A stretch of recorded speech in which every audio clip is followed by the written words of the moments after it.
সবুজপুর গ্রাম, চারিদিকে সোনালি ধরনের ক্ষেত আর শান্ত নদী।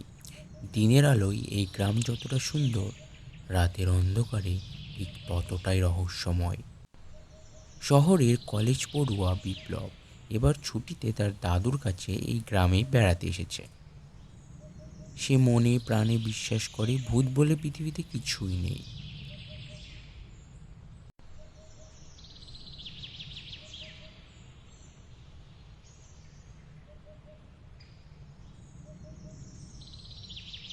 দাদু, এবার ছুটিতে অনেক মজা করব। শহরের সে কোলাহল থেকে দূরে কয়েকটা দিন শান্তিতে থাকবো। আয় খোকা আয়, কতদিন পর তোকে দেখলাম। সাবধানে থাকিস, গ্রামের পথঘাট কিন্তু শহরের মতো নয়। বিপ্লব, সাবধানে থাকিস ভাই। আমাদের গ্রামের ওই বাঁশবাগানটা কিন্তু একদমই সুবিধার না। সূর্যাস্তের পর ওদিকে দিয়ে কেউ একা যায় না। তুই শহরে থাকিস তাই বুঝবি না। আমরা জানি ওটা কি জিনিস। বেশি সাহস দেখাতে যাস না। আরে রাখতো তোদের ভূত, ওসব ছোটবেলার রূপকথা। সায়েন্সের যুগে এখনো এসব বিশ্বাস করিস তোরা? সময়টা রাত 11টা। চারিদিকে ঘুটঘুটে অন্ধকার। বন্ধুদের আড্ডা শেষ করে বিপ্লব একা ফিরছে বাড়ির পথে। গ্রামের সে কুখ্যাত বাঁশবাগানটা পার হতে হবে তাকে।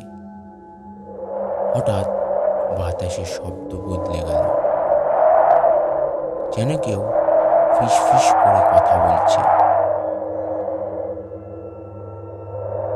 রাস্তার মোড়ে পুরনো কুয়োর পাশে এক অবয়ব। নড়াচড়া নেই, শুধু এক দৃষ্টিতে মাটির দিকে তাক।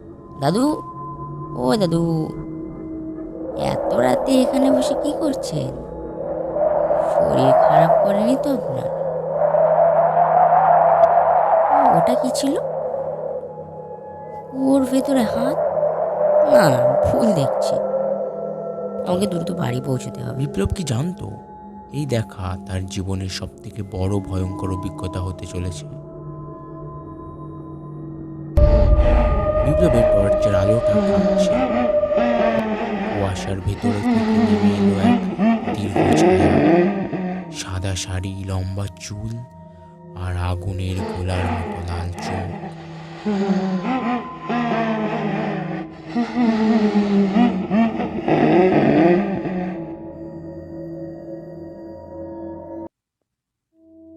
বাঁচাও, কি আছো?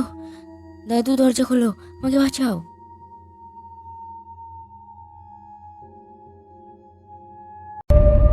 তোকে বারণ করেছিলাম না খোকা, এই গ্রাম যতটা শান্ত মনে হয় ততটা নয়। এখানে অন্ধকারেরও প্রাণ আছে। এই নে, এই জলটা খেয়ে শান্ত হ। আর কোনো দিন আমার কথার অমান্য করে ওই পথে যাস না।